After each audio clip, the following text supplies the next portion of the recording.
Some men grow up without a father and spend the rest of their lives pretending it didn't matter.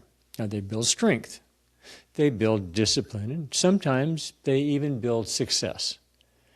But there's a place inside of them that never quite settled. Not broken, not weak, just unanchored. And if you've ever felt that, like you had to figure everything out on your own, like no one ever showed you what it meant to be a man, then you already know this weight, even if you've never named it. There's a weight some men carry that never shows up on paper. It doesn't appear in medical charts. It isn't listed in diagnostic materials, and most men don't even have language for it, but it shapes everything. It is the weight of being a fatherless son. Not just fatherless in name, but in presence, in guidance, in protection, in belief. In some men, their father left early. For others, he stayed, but he was unreachable. And for some, the man who was supposed to protect them was the source of the wound. This absence doesn't always bleed, but it leaves a hollow space right where something essential should have formed. And most men learn to carry it quietly. When a father is absent or unsafe, a boy doesn't just lose affection. He loses a basic orientation. No one models grounded masculinity. No one demonstrates emotional containment with strength. No one says, hey, you're capable, I trust you. No one initiates him into manhood. So he wanders. And when a boy wanders too long without guidance, he adapts. Now, some men overcompensate.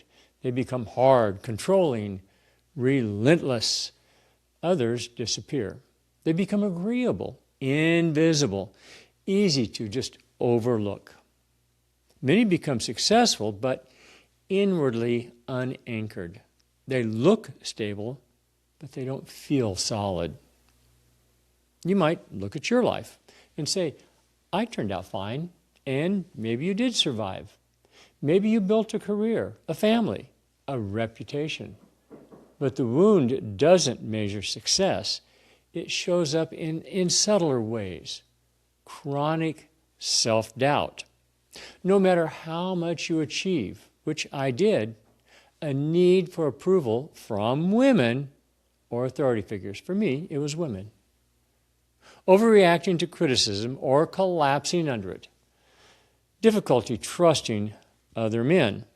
A fear of vulnerability because no man ever held space for your pain. For those of us who do this, it is ridiculously easy to hide, especially from ourselves.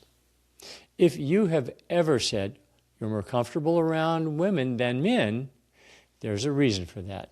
You are probably guilty of distrusting other men. Now, these aren't personality flaws. They are adaptations to growing up without a steady masculine anchor. Ignoring them doesn't make them disappear. It just makes them harder to see. What hurts most isn't only what you missed, it's what you carried in its place. Many fatherless sons carried adult burdens way too early in the need to be strong before they were ready. The expectation to self-regulate without guidance. The responsibility to protect others, moms, without ever feeling protected themselves. And beneath it all, many carried shame. Not because they did something wrong, but because absence gets internalized. Somewhere deep inside, a boy often concludes, if he didn't stay, it must be because I wasn't enough. That belief follows a man everywhere, into relationships, into leadership, into risk. It becomes the silent weight. Even as adults, many men continue searching for mentors, for partners, for approval from powerful figures. They're not chasing authority, they're chasing repair. And when those figures disappoint, which inevitably they do, the original wound reopens. It feels like abandonment all over again. So men harden. They perform without authenticity. They withdraw, not because they don't want connection, but because they don't know how to risk needing it. Let this be said clearly. You were never unworthy of a father's love. You were never the reason he failed to show up.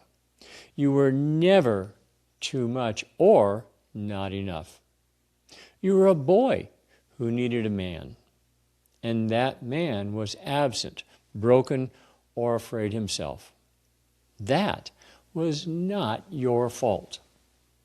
But what you do with the wound now, that belongs to you. Healing the fatherless wound does not mean pretending it didn't matter. It means stepping into internal authority.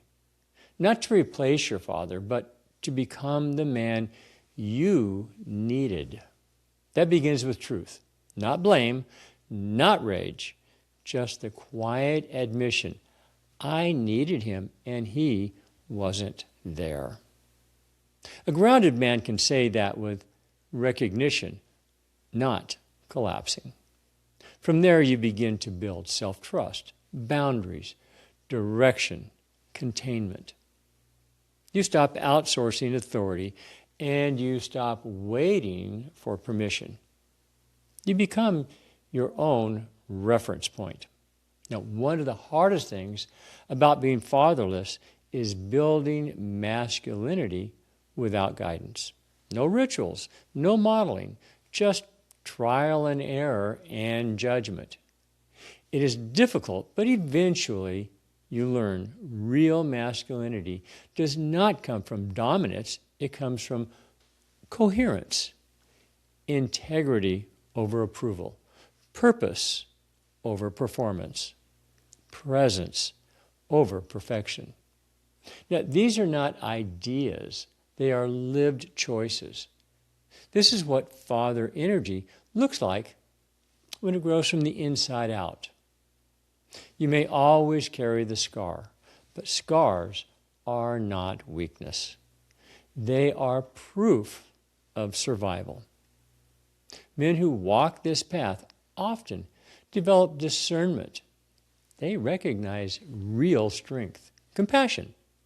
They see through false performance, presence.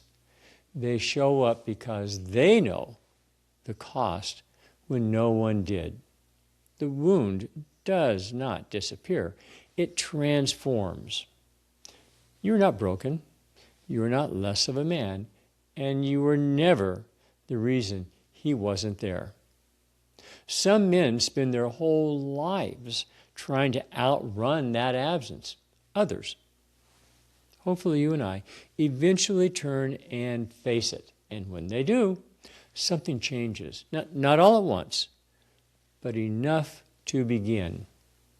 And if you've walked that road, or you're just now recognizing it, you don't have to explain it here. Just keep building.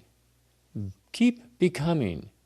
And if you stay for a while, you may find you're not the only man who had to learn this alone.